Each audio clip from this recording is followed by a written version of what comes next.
Welcome back, listeners, to another British Eventing show on the EquiRatings Eventing podcast. What have we got for you today? Well, Rosie Williams is with me once again. Rosie, it is good to chat. It feels it was only a couple of weeks ago, but time is flying mid-season and it's all systems go. Yes, we are absolutely busy beavers we are. Everything's happening. We've got so much going on. We're doing lots of things in the background to try and get ready for next year. We're already planning next year and the year after. So, yes, we're sort of slightly up against it, but it's fun. And, of course, there is a big competition coming up in the next couple of weeks. The Olympics are on the horizon. We're going to talk about the Olympics in a little while, listeners, and actually we're going to hear from the riders themselves on some of their favourite memories of Olympics and championships as well. But first of all, Rosie, let's go through a couple of the bits of news that we wanted to touch upon. So first off, I'm going to start with the BE80 championships at Bramham because there have been some qualification updates. What can you tell us? Well, I went to Bramham and had a lovely time, spoke to loads of people that were having an absolutely fabulous time there. So we've gone away, we've looked at it, we've had a look at our qualification process, and it's a bit hard. Not hard as in technically hard, but it wasn't clear, it wasn't concise, and it didn't sort of join up the competition output that you had the year before with actually getting to Bramham in June. So Debs and myself sat down in a darkened room and we did about 15 different iterations of trying to open it up, but also making sure that we continued to make sure that it was an important championship qualification. So we've set out a new set of qualification process and we're away. We've had some really good feedback. We've had a couple of people say, "Oh, are you sure you're not dumbing it down too much?" I don't think we are, but things are always in there to be innovative in tests. So we're going to test it and see how we go this year. And at the end of the day, it's my job to make sure that we have as many people as possible getting to have that great experience of racing around that 80-centimetre track at Bramham. And that's what I want to do. It's one of those events for anybody who hasn't been to Bramham. I mean, it's as close to the kind of the Badminton and the Burley feel as you will get with another big 3-day in the UK. Oh, it's a beautiful event, and what's really, really fun. For example, at this Bramham, there was one of the 80-centimetre jumps jumped into the water, and I was watching this great little girl riding a pony, and she jumped into the water, and there's this massive 4-star jump in the middle of the water, and the pony had a really good look at it. And it was like, oh, are you asking me to go over that one? No, steer left. And it's incredible. It's a lovely place to be. The Bramham people are fabulous. It's a really good event. And, it's somewhere where an aspiration for people that are really happy doing 80 centimetres. And that's, they're as important part of our membership as any other part. And I think we've got to celebrate that. That is very, very exciting. And actually, watch this space for 2025 as it is next year. But also really positive, I think, that actually some tweaks have been made. You're not saying it's set in stone. You're saying, right, let's give this a go and we'll try and make it more inclusive, but still retain that championship feel. So listeners, if you are at the BE80 level and you think it might be something you'd enjoy, go and take a look because it is just the most brilliant venue. And it's well worth a bit of a travel if you're a bit further afield. Right. Scotland has been on your travel plan recently as well. How is all of the membership in Scotland? It was brilliant. So I flew up on Friday and we had a meeting in the town hall at Forgandenny where we had 70 people face to face. We had another 58, I think, people on a call who had dialed in. There's been some challenges in Scotland. They've lost a lot of events over the years, and that's the thing I think we've got to think about is there's a number of events that have gone. The membership has probably dropped quite a lot, but now I've gone up there, we've had a really good conversation, we've worked out that actually the membership up there want probably another 1 or 2 events that will round out their calendar for them. There's a new sort of Grace Moran's taken over from a committee chair point of view. We're going to reinvigorate sort of some other roles that are up there to volunteer to help. Sort of training and education is a big thing up there, linking the Pony Club and getting people to really introduce eventing to people up there is really important. So there's a bit of work to do, but I'm excited about the fact that that many people bothered to come out and listen. And to be honest, I didn't want to kill everybody with PowerPoint, so we had some really good open conversations. And I went to Forgandenny to the event the following day, which was just beautiful, the beautiful Scottish countryside, and had lots of further positive conversations. People probably find my style a little bit different, but it was good. I had a lot of people come up and say, "Oh, I'm motivated to get involved and to keep eventing, and how can I help?" Which is exactly what we need to hear. Sum up, you just kind of touched on it there. People might find your style a bit different. Sum up your style, Rosie, because to me you are very refreshingly honest. And I feel like actually lots of people in eventing love this sport so much and have so many different ideas and kind of opinions on how it should run. So what is it about your style that actually is hopefully opening those doors and building that platform for the future? That's a hard question. I feel like you've gone back to the interview room. I've thrown you under the bus. I think a lot of what needs to be done, a lot of the conversations are quite tough, but people need to have the conversations and have them openly and honestly at the time. And I think we need to be honest about what it is that we can do, what it is that we're responsible for doing, and what other people are responsible for doing, in the network. So what is it that our organisers are responsible? What are the organisers responsible for in terms of the journey that the member has, and what are our coaches responsible for and all that sort of stuff. So I think it's lifting. There's so many really motivated people. We've just got to all point in the wrong direction. I feel slightly like I'm a bit of trying to play the magnet game. When you try to get all the pins in the right place, but if you've got two magnets that point the wrong way, it all gets messy. So I'm trying to be straight ahead and move forward. We're doing a lot of work. There's an enormous amount of work going on in the background to try and make the world a bit better. We're not going to make it better for everybody, and people are going to disagree, but that's always the case. I think one of the things that I've found in the last probably 6 or 8 weeks is people have started to come around to the how can I help get on the journey rather than I need to tell you what the problem is. And I don't know, that hasn't answered the my style thing, but I think it's probably being a bit Australian and having a bit of a laugh and making sure that people enjoy themselves and things like that. I'm fairly blunt, but sometimes there's not enough. I feel like there's not enough time to not be pretty forward thinking and forward pacing. I think certainly everything that I know about you and the way you work, that open conversation is probably the biggest thing of, if there's a problem or you have an idea, talk about it. Let's see what works. If it's been done a certain way, why is it being done that way? That kind of, let's all just be straight with each other, because ultimately that's the way we're going to all head in the right direction and pull together in the right direction. We have such limited resource that there is not a lot of resource to be going backwards and forwards and having different levels of, not direct conversations. If we're going to try something like the 80 Championship, we want to open it up. How do we do it? Let's crack on. Let's get it done. If it's not right, that's okay. We'll fix it next year, but we've got to try something. Yeah, I think that's fair. I think that really is. I think there'll be plenty of people listening to this that will recognise that as well.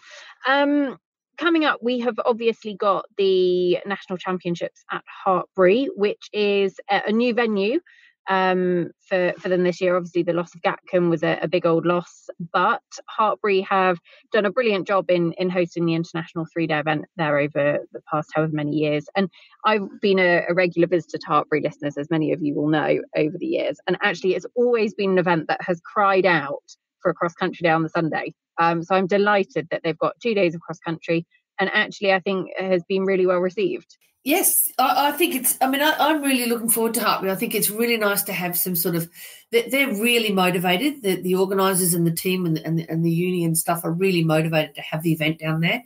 They're putting a lot into it as well in terms of not only just for the championships, but sort of trying to change the experience that people have.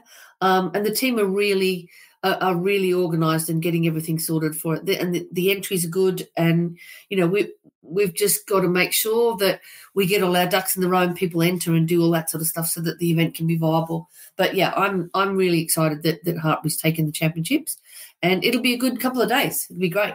And I think they would be one of the events actually that recently have put a bit of a call out for new volunteers. And I think it's probably a good time to actually have the volunteering chat, Rosie, because there's a lot of discussion about whether, you could make every member volunteer, but actually if you make it compulsory, it's not necessarily volunteering as such. But I think the messaging is very much about how anybody can volunteer. You don't have to be skilled at a certain job. And even if you've only got a limited amount of time, actually, that can be really valuable. Absolutely. And I think it's really interesting. Volunteering has to happen locally. I mean, I volunteer locally because that's the time that I've got available to me. And I think that's really key. If anybody is looking at trying to volunteer for BE or British eventing, then go local first. And that's exactly how we should be doing it. I mean, I met a lady the other day in Scotland who she only had a couple of hours to volunteer. So she volunteered. She said, I've got 2 hours. I can do the bun run. And she did spend 2 hours doing the bun run, put everything away, and that was as much as she could give that day because she had to go off. She had small children and all that sort of stuff. And then so she did 2 hours and went off, and then she competed the following day. So she was putting in a couple of hours on the day before so that the next day that she could compete. So you're right. I think, we all have to put our hands up and volunteer to do stuff because it's these 90% of the people that are at our events, in fact, probably 98% of the people at our events, and to be honest, at most sporting events across all sports are volunteers. So my call to people would be go local, get involved locally because 2 reasons. 1, people need you locally, but 2, then it's not going to cost you enormous amounts to actually go and volunteer. And don't be afraid to just turn up because there is so many jobs that people will give you, and any help is always valued. So, go local is what I would say. Good advice. There you go. If you haven't volunteered recently and you think you might like to, get in touch with your local event. Okay, next question I'm going to ask you. Last one we've got a couple more to cover before we go into the Olympics. The Pony European Championships, the squad has just been announced, and a really exciting team we've got in store for Team GB as well. Yes, I think it's a really exciting team. They're quite young. I think the average age is about 14. So, and that's a lower age than we've probably taken in the past.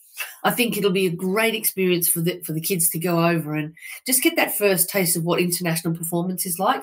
And, as long as they go over and try their hardest and behave as well as we can possibly ask them to, and they get the experience they need to take those next few steps that they need, and most importantly, have a whole pile of fun and make friends for life.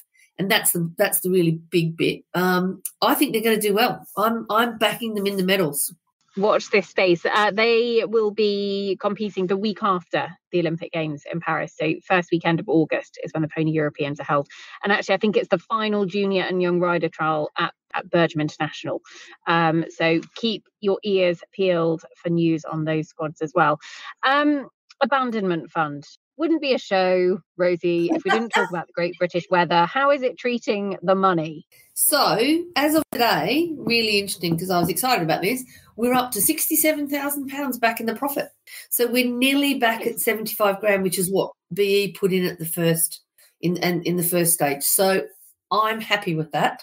I'm not happy with the weather still because it's still, keeps pouring with rain and the ground's a bit wet, but we haven't had any abandonments, touch wood.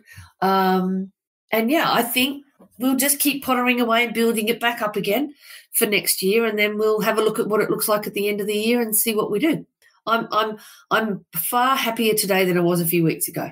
Well, it's funny actually because we did speak a couple of weeks ago. It was 2-3 weeks ago, and it has gone up by probably about 20-25 grand in that time because we've had some good weather in so much as events have been able to run, and actually ground conditions. While yes, it has been a bit wet at times, there'll be plenty of people out there that have probably enjoyed not having to worry about the hard summer ground as part of their fitness routines and everything else nearly as much as they would have done in other years. So every cloud, quite literally, has a silver lining. And the other thing that's been helping the abandonment fund is we've got really solid entries, really solid. Upton was full, Aston was full, Fog and Danny was full. All those events in the last weekend, Aston was the week before, but they're absolutely chock-a-block with people. Now, that might be because people are now starting to come out, and that's fine, and we've probably lost a few events early on. But that's what's helping the abandonment fund as well. The more entries we have and the more full events we have, the more the abandonment fund's going to be able to become more healthy, and the more time people are spending on their horses, which is exactly what it's all for. That's what we like to hear. Right. Olympic Games in Paris on the horizon. Let's get into it, because the Be With Us campaign has launched, and all about getting people to get behind the team, get behind the owners, the grooms, the support staff, everybody. We're going to read a few of your messages in a moment, but there is a very exciting addition. I can't believe Dickie hasn't put him on the team. I mean, I know it's not Dickie. I know it's the selectors, Rosie, to be quite honest, but he's been robbed of a place in Paris. Well, you could argue that he's going to be pride of place in Paris. This is Hovis the horse. Hovis is going to be our supporter team mascot. He's going to be finding his way into all sorts of interesting places, and he's going to be sort of where we're hanging our campaign for supporting the British team. And, I think he's proud. I think he's very proud. He's been saying in his column a lot that, stress, he's going to be helping. And he's actually out there training at the moment, doing some stressage, as he calls it, which I think is hilarious. So, look, it's another way to engage people, and it's really funny. Loads and loads of people have been engaging. So when we get out there, Hovis will be playing a special role to keep everybody engaged in what's going on the field. I absolutely love this. So I have followed Hovis's diaries for, years now. And I remember Dee said to me, "Oh, you'll need to talk about Hovis. Have you heard of Hovis?" Because, of course, he wouldn't necessarily have heard of Hovis. And I was like, absolutely. Everybody knows Hovis over here. But if you don't, listeners, go and check him out. He's got a very, very entertaining blog, has done for years. And it's actually, like you say, it's really nice to see the support that is being kind of gathered, that excitement, everybody's in it together. And actually, when you're out in Paris, Rosie, there's going to be the chance for people to get together on the ground as well, isn't there? Yes, so we've got a supporters. We'll be sending out more information. We've sort of set up. Well, we've got a bar, because a bar is important, that we'll be making central to all the supporters. So whether you turn up for the dressage only or all 5 days or whatever, it doesn't really matter. We're going to be there hosting. Hovis, myself, and a few other people will be hosting, just to get together for a couple of hours so that people have got somewhere to go, celebrate the day, commiserate the day, whatever it is, and just have a chat, and then make sure that all the British supporters have got somewhere that they can sort of link into that isn't just the Olympic site. And when I say British supporters, I mean all the people in Britain who live and ride and work and do stuff and own horses and things like that. Because I did have a lady the other day saying, "Well, I own one of the Irish horses. Can I come to the bar?" And of course you can. So it's the more the merrier. And we're just going to have a fun time, because I know how tough it is to be on the other side, be in the Olympic campaign, be inside it, and that's really hard work. But I've also been to events where I've been either working or doing something, and there's no sort of get together, and there's nowhere for everybody to hang out together and be part of the real team. So that's what we're doing, and Hovis will be announcing the bar name and everything in the next couple of days, and he'll be there. He'll be shining. It's a big thing to actually make new friends. Yeah, make new friends and kind of meet new people, and people necessarily, they don't have to have come from Britain, or they might have other involvements in the sport, but actually bring everybody together and celebrate, commiserate, whatever it may be, enjoy the great atmosphere. I think it's going to be a lot of fun. I know that for anybody who has tickets to one or two of the days, but I've got tickets to them all. Obviously, you'll be able to get involved in the kind of the social side of things as well. But at Harada Pan, which is just in Jardy, which is a stone's throw from Versailles, have got a big screen up. They're going to be showing all of the equestrian disciplines, the eventing for definite, possibly the other equestrian disciplines, not sure on that one, double check, but you'll be able to go and watch anything you haven't got tickets for there as well, which will be really fun, really inclusive. And the sun is meant to be shining in France, Rosie, so fingers crossed on that front. Would you like to hear some of the Be With Us messages? I'd love to. I love them. They're so cool. So honestly, you can get lost in these, listeners. They're going to go out across the British eventing channels. You can have your message sent in. It will make its way to the whole team as well. we'll link it in the show notes. So if you'd like to send a message, if you've not done already, there's plenty of time still to do so. But I'm going to go through a couple. So you get the opportunity to say whether it's for the riders, for the owners, for the horses, for the grooms, or for the wider team as well. So I'm going to run through a few. We have got one from Millie Exton in York, who says, good luck, Tom. That one's specifically for Tom McEwen. You're an amazing rider, and I know that you and JL Dublin will ace it. You have got this. Sarah from Budapest actually has said, all of the riders, you guys rock. Remember how you always dreamt of this and give the younger yous great memories, which is brilliant. Karen Bartlett and Keith Scott, there's a message for them. They own London 52. This is from Julia Sayburn in Cumbria. It says, bloody thrilled for you. I'm going to say bloody. We're allowed to say it, it's fine. I shall be glued to the TV. What a superstar Dan is. Sarah Charnley in Lincolnshire has said to all of the owners, and I think this would be Sarah Charnley, who's actually grooming for Ros Canter out in Paris. On behalf of all of the wider eventing community, thank you for giving generously your well-earned money, time and patience to allow your riders and their teams to get your wonderful horses to the Paris Olympic Games, which is lovely because they've put a lot of effort in. Couldn't do it without the owners. Oh, they're great. Okay, one for Banzai de Loire in particular from Emmy in Wiltshire. Hi Banzai, you're an incredible athlete and beautiful, generous boy. He is with a fantastic jockey. I had goosebumps when I heard you'd be in Paris. What a team you are. Go out there and smash it. Totally inspiring. Then there is one for the wider teams, all of the other support crew, etc. from Nicola James in Surrey. Friend of the show, actually, Nicola James. Hi, Nicola. All of your hard work doesn't go unnoticed. You're a vital part of the team with all the day-to-day care. And the horses from mucking out in the morning, smiling at the day, hacking, they would not be the same without you. There are so many for every single category. One for the grooms, actually, because I haven't done the grooms. Drew Munro in Wiltshire says, go and give it your all, team. You guys are the backbone of eventing and keep everything running. We appreciate you. Have fun, be safe, and remember that it's supposed to be fun as well. Getting goosebumps, Rosie. Honestly, it's so close. I'm excited. And, the good thing is that you and I are allowed to be really excited and a bit bendy about the whole thing, but the riders have got to be really serious and, everybody around them has to be serious and bang on point. But that doesn't mean that we can't be really excited on their behalf. I think, do you know what? The Olympics comes round every 4 years or 3 years, as it is in this case. And actually, it's an opportunity for everybody, no matter what sport you love, to absolutely immerse yourself in so many different stories of heartbreak and sacrifice and resilience, and every sport has an amazing story, and our sport, it is a chance to showcase it to the world how much we love it. And I think everybody's passion, everybody's enthusiasm, not only in eventing but the other sports as well, this is the time to shine. This is the time to enjoy. If we don't enjoy this, Rosie, quite frankly, we're not alive inside. We're not alive. I think the one thing that we don't want is too much heat, but a whole pile of really nice sun would be lovely, and just not too much heat. But apart from that, I won't lie. I did hear that Dressage Day in particular is going to be quite warm, and there's a lot of dressage to watch because, of course, it's all in one day. I think it's 9:30 through 6:30 local time. A lot of dressage. Make sure you pack your sunscreen. Right, Rosie. An absolute pleasure, as always, to have you on the show. So much good work going on. Thank you for being honest and insightful into everything that is happening behind the scenes. And we'll have you back on again in the not too distant future. Enjoy Paris, and cannot wait to see what Hovis gets up to. Thank you. I'm sure Hovis won't get into too much trouble.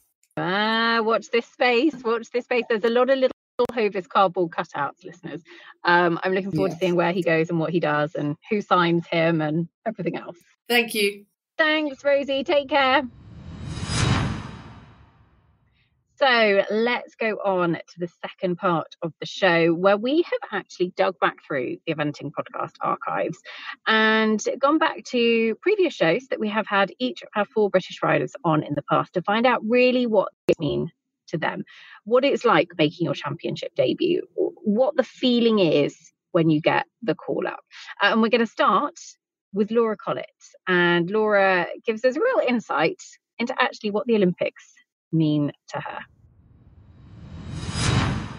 The dream is the Olympics, but that's everyone's dream, and there are so many amazing combinations for Team GB. So it's where you kind of think, I wish I rode for a different country, because it would be a lot easier. But we just have to wait and see. And just, I guess my plan is to just keep him on the form that he's on at the moment, and the rest is out of my control. So see what happens. Can I ask you? We've had on the last 2 Cup of Tea shows Tom McEwen and Ludwig Svenestål, and I asked them both the same question of what does an Olympics mean to you? Because it is the sporting spectacle. But you personally, is it something you've always dreamed of, and what would it mean?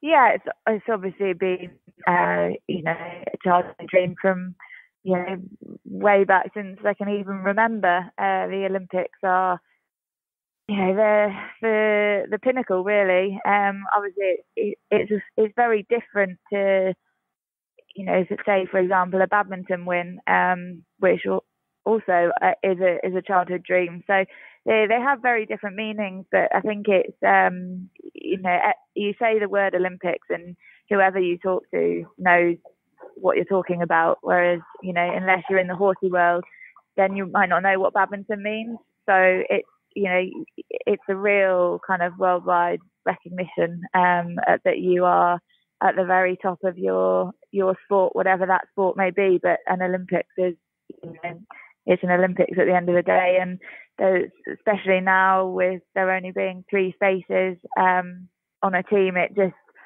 it makes it even more of a challenge, and to be selected as one of the 3 to go would be phenomenal, and something feel a real sense of achievement, really. Yeah, I think that's fair, and it is so tough to get to an Olympics, and even more so this year. It's going to be a slightly different Olympics behind closed doors, but in a way it's being part of history as well, because obviously it is an Olympics like no other. The delay of Tokyo actually has worked very much in your favour, because it gave you that chance of that Po victory at the end of 2020 and then into this year. What was that moment like? Explain the emotion when you learned that you had got a call up, because the British team is very, very tough to break into. There's obviously been the highs and the lows that we've spoken about briefly on this show, but what did that feeling give you when you found out? Where were you and what did you do? I was at Rectory Farm jumping some of the younger horses, and it just didn't really feel real. I got off the phone from Dickie. There weren't really any words coming out when he told me, so he must have thought I was, I don't know what he thought, but I could barely say thank you, and then I put the phone down and burst into tears, and I was with Alice Dorman, and it came out of the lorry, and she was like, well, and I was like, oh my God, I've just been told I'm going to the Olympics. And then I just cried some more, and she gave me a hug, and she was like, you're shaking like a leaf. I was like, yep. And then it kind of didn't really sink in until, well, I mean, to be honest, it still hasn't really sunk in, but when it got made public, it was another crazy moment of, oh my God, this I didn't just dream that I had a phone call from Dickie, and now being in quarantine with all these amazing combinations, it genuinely feels like I'm just living a dream, and I'm just waiting to wake up, really, but I hope I don't wake up for a while. You can't wake up, Laura, for at least another 3 weeks. Just stay asleep, keep dreaming, because it is the dream. I think when we land in Tokyo will be a real shock, and like, oh my God, this is actually happening. It is happening, Laura. It's happening. I'm still in denial. No, it's happening. It is, it is all systems go. It's such an exciting time for the British team, and it's an exciting team to be part of. Do you feel any pressure now? Do you, obviously, you've experienced so much pressure in your career. Do you feel pressure now? Yes, but also no one puts more pressure on than myself. So, Like I want to come back with a double gold, and I know I've got a horse that's capable of doing it. So I just have to make sure I don't mess up, really. I wouldn't want to be sat on another horse, and I just have to stay focused. And we've kind of got a saying, myself and my groom Tilly, we're just going to Aston Le Walls, another Aston Le Walls 4-star short, because we do quite well at Aston. And so it's just another event, and it's just another Aston, and it's not a big deal. It's not the Olympics, and we're just going to have a jolly time.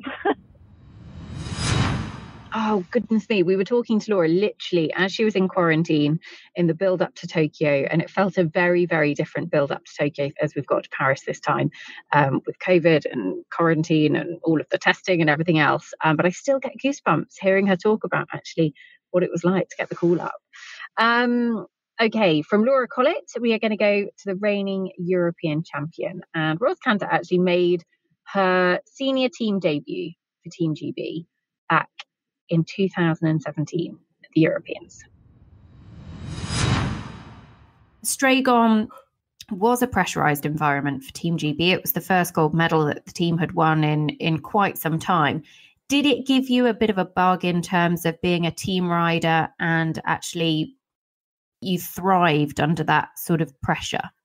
Yeah, definitely. I love the team bit, and not all particularly now that I know that it's a realistic thing, that I can actually achieve it. Riding for Great Britain is what I love the most. Riding on the team. I like following orders. I like somebody to tell me what's expected of me, and I'll go out and try and do it. So yeah, I loved it. And obviously, I think from a timing point of view, I was also quite lucky in a way, because Britain were on the up as I was kind of stepping in. So far, I've only had really positive experiences of being on a team like that. And yeah, so it was great, really. And I want to keep doing it again. Keep doing it. Talk to me about the following year, 2018, because it was the year that finished with you becoming world champion. In terms of coming home, you go away, you are part of a British team, you come home, you've won a team gold, and you are the world champion. How did life change? Did it change, or did it literally just be like, no, back home, back to the yard, back to normal? No, it did change. It definitely changed. And one of the things that was really great about the whole thing was that I think for the first time it kind of hit people, or people that I knew, or people that knew our family but weren't horsey, saw it and heard about it in the news. And so, badminton obviously is hugely highly regarded in our sport, but it's not necessarily something that a local community that aren't horsey would know about. Whereas I definitely saw the impact of it to kind of our community, and to little things like my dad, who is supported me the whole way through my career, but he's not horsey. But he's in a choir, and he went to choir, and he came back and he said, everybody knows about it, Ros. Everybody knows what you did. And so that was really great, because, he's very proud anyway, but it impacted him as well, and things like that. So that was really special about it, to be honest, and still is. People remember it, which is nice.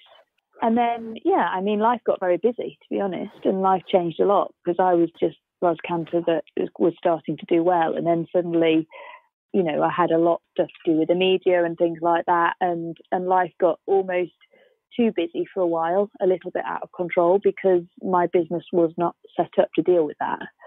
So we had to make kind of a few changes over the winter. So the rest of the year, I felt a little bit like I was just surviving, but in a good way. And then and then kind of life changed anyway, really, after that. I was going to say, life gets really busy. You actually became the first female world number one since, I think it was Mary King back in 2011. So it was some sort of 8 years or something. So you were top of the world rankings, best in the world, and you were actually not able to compete at the time. You were pregnant. How was that feeling of being world number one? Was it something that you've aimed for before? it's not something that I've aimed for, and I don't think it was something that I really had kind of thought a lot about. I think I don't have the biggest string at the top level, so I think the big thing that really kind of struck me was how proud I was of my string of horses, because All-Star B and Zenshira, between them, basically, helped me to become world number one, and I had one result from another horse. So, those two horses are complete legends for me and have completely shaped my career. So I think basically it was down to them. It's fascinating, actually, listening to Ros and talking about what that World Championship win has done for her career, because she's had an enormous rise to the top of the sport, and she is now the reigning world number one. Again, it's almost going full circle, coming back into the Olympics this time.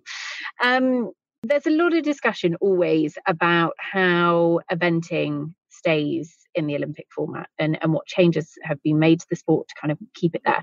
And it was very interesting, actually, talking to Tom McEwen, who we're going to hear from next, on his thoughts about that. Growing up, listening to the Olympics, watching the Olympics as a really keen sportsman, but also how important it is to eventing to stay relevant in the games. Were the Olympics always a dream for you? Was that always something you aspired to? They have always been a dream and still are a dream to me, to be honest. It's not just a tick and done and I move on. For me, that is what I love about our sport. It'd be a shame if we ever lost it, so I think we really do need to apply and understand what the Olympics want from us as well, because actually sometimes we think, oh no, we're badminton and Burley and that's us, but actually what they're trying to show, what they want from us, is actually possibly the way our sport has to go. And if you can't adapt quick enough, we're going to be, this has gone very serious, but going to be left behind to a degree.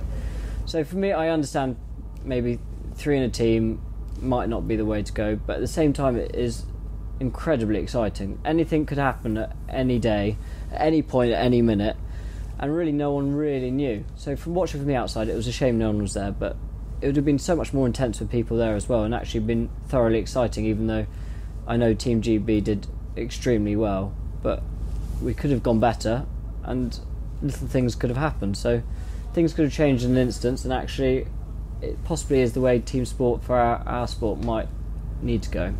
Going back to the Olympics and that dream for you've already kind of said that it still is the dream. I was going to ask you, how do you kind of regroup, because there's such a intense period in the build up to a major championships, the Olympics even more so, particularly after the couple of years that we've had and the sort of the bubble going into Tokyo.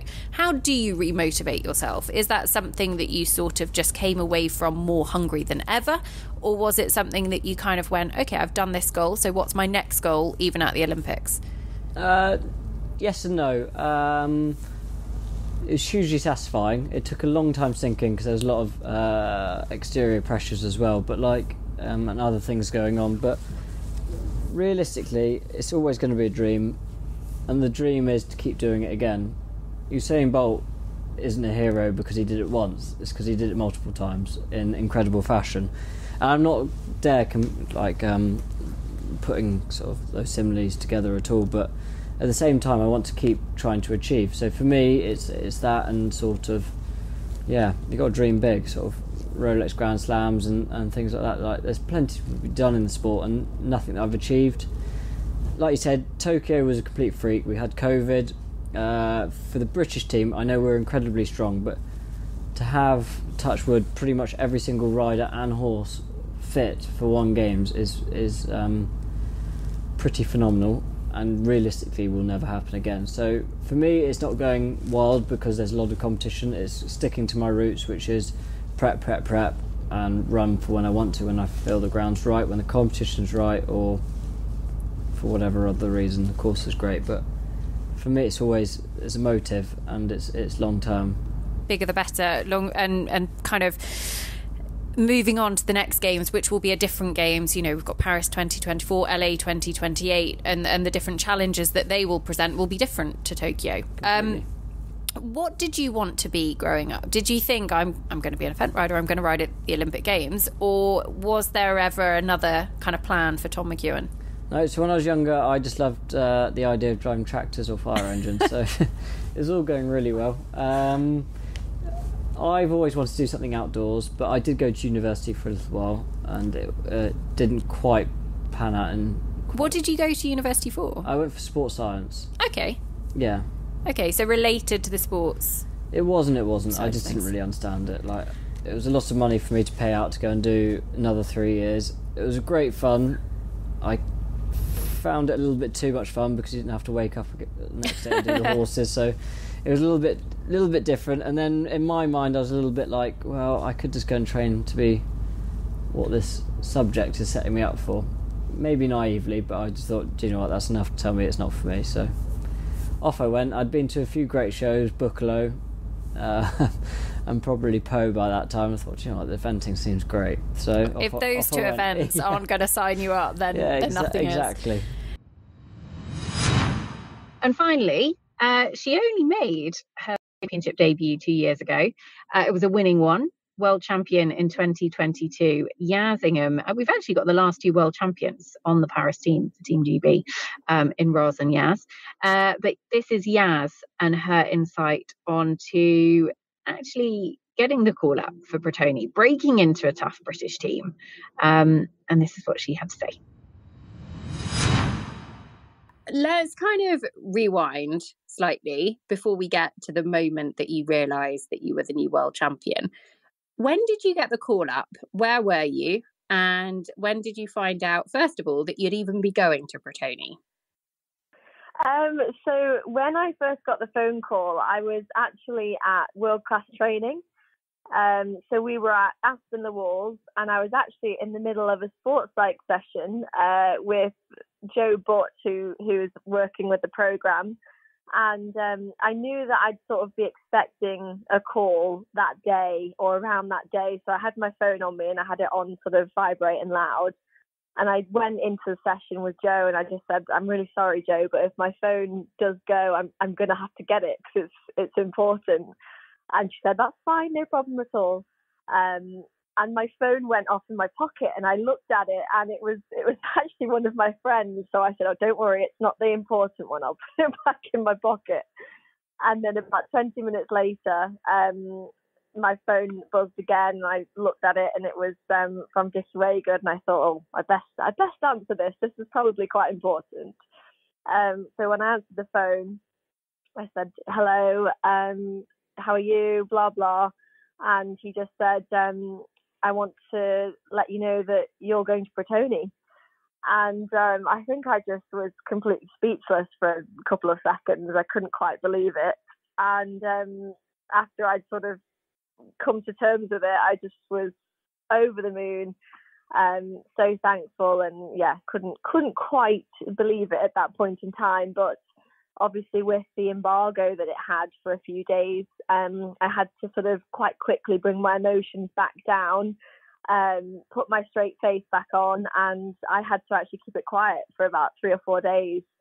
So I swiftly went back into my sports psych session and had to act completely normal. And Joe said, oh, is everything okay? And I said, yep, everything's fine. Swiftly moved on. But that night when I went back to Laurie and had sort of a quiet moment to myself, I just thought this is absolutely incredible. To even be selected is just out of this world, a dream come true. So even that moment for me was insane.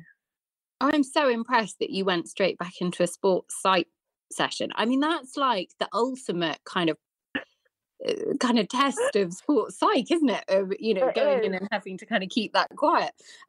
Did anybody on your team know? Were you allowed to tell like your groom at home or your mum, or was it literally just you? It was very, very strict. The only people I was allowed to tell were Sue and Jeanette and my mum and dad. So I had to keep it super, super tight and quiet. And then actually just before it got announced, I did actually tell my team at home because it was obviously very, very strict and had to be kept quiet. until it was officially released. But just before it was released, I wanted to make sure that my team sort of heard it from me. So I did sort of let them know just before it was released. What was the feeling like? Obviously, breaking into the British team at the minute has been really tough. You know, on any other nation, if you'd been second at Kentucky and you'd won Blenheim, you'd pretty much be guaranteed a team slot. But the Brits are so strong. How hard is that as a rider trying to break into the squad? It's incredibly difficult, I would say. The depth within Great Britain at the moment is just out of this world. I mean, you could probably make up 2 or 3 teams that would have a strong chance of being on a podium at the moment. So to even be considered within the top group is really special, especially for me being a younger rider. I'm 25, so I'm just sort of a couple of years out of young riders. Just started to make my hopefully make a bit of a mark within the senior ranks. I think it's so important for myself, especially because I don't have the amount of experience that the others would have. My main goal has been to just be so consistent and almost not give them a reason not to take me, if that makes sense. So that was my main aim, is to be super consistent, try and keep my name sort of up there in the top lot, and just do what I can in that way. But to be selected on a team that, you know, that all of them went to Tokyo last year, so it's really special to be selected on a team with them all. And what was it like being selected on a team with riders that you have kind of grown up watching, and I guess who have inspired your eventing dreams along the way? Absolutely. Yeah, I grew up watching all of them, Tom, Laura, Oliver and Ross. So to be on a team with them, I thought was just an incredible opportunity to learn from them all to start with. I mean, to be working so closely with them out at a championship, those guys have been there and done it before a couple of times. And for me to have the opportunity at a younger age to learn off these guys was pretty invaluable. So all week I was sort of, you know, tagging along, listening and making sure I could pick up every bit of information that I could to try and put into my week, along with obviously Chris Bartle, who has trained me for a long time now, and we work very, very closely together, and he knows sort of how to get the best out of me and Banzai.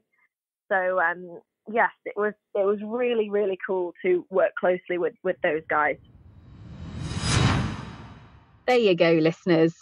Brilliant to hear from Rosie and kind of everything that's going on in British eventing at the moment. So much to cover, lots going on behind the scenes, and actually lots to look forward to as well. Big few weeks. Cannot wait to see how it all unfolds. We've got loads of content coming your way, listeners. We're going to have a big preview show. We're going to focus on the teams in a preview show. We're going to have an individual competition preview show as well. There's going to be tons of behind the scenes content. We're going to have some live shows as well on Facebook. So follow EquiRatings, follow the Eventing podcast. Everything you need to know will be posted on there, and we're looking forward to getting into it. We've talked about it a lot, but now it's going to be time to get down to business. For now, though, massive thank you for tuning in, and we'll be back soon with more. Welcome, listeners, to Quickfire Questions with Fairfax and Favour, where we will be putting some quickfire questions, as the name might suggest, to some of the best riders in the business. And today's guest is the Blenheim long format 4-star winner, none other than Yasmin Ingham. Yas, are you ready? I'm ready. Would you rather be invisible or be able to time travel for a day? Definitely time travel to go back and relive all of those amazing moments that I've had in the past. What is your go-to Fairfax and Favour boot? I think the boot that I pull out to wear the most from Fairfax and Favour would have to be the tan Rockingham ankle boot. They're just so comfortable, and again, they're just so to pair with outfits. What is your favourite colour? Favourite colour is blue for sure. Yas, thank you so much. We have loved you answering our quickfire questions with Fairfax and Favour. Thank you very much for having me.